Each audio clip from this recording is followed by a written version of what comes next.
Welcome to Penrose Learning, where we make understanding easy. In this video, I will show you how to make delicious homemade peanut butter using just a blender. It's incredibly simple and much healthier than store-bought versions.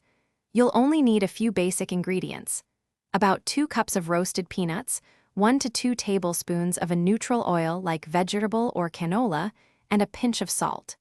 An optional sweetener can be added for a touch of sweetness. Once your ingredients are ready, pour the 2 cups of roasted peanuts into your high-speed blender. Start blending on a low setting to initially break down the nuts into a coarse meal. You'll notice the texture changing quickly. Remember to pause and scrape down the sides of the blender every 30 seconds or so to ensure all the peanuts are evenly processed and to prevent the motor from overheating. As you continue blending, the peanuts will release their natural oils, transforming from a crumbly texture into a thick, sticky paste. Gradually increase the blender speed.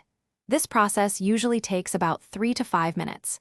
If you prefer a smoother, more pourable consistency, you can add 1 to 2 tablespoons of your neutral oil during this stage. Keep blending until it reaches your desired creaminess. Now for the best part, taste your freshly made peanut butter. This is your chance to adjust the seasoning, adding a little more salt or sweetener if you like. Once perfected, transfer your delicious homemade peanut butter into an airtight container. It will stay fresh in the refrigerator for up to 2 to 3 weeks. Enjoy this wholesome, preservative-free spread on toast, in smoothies, or straight from the spoon. Thanks for watching. If this was helpful, leave a like and consider subscribing. See you next time.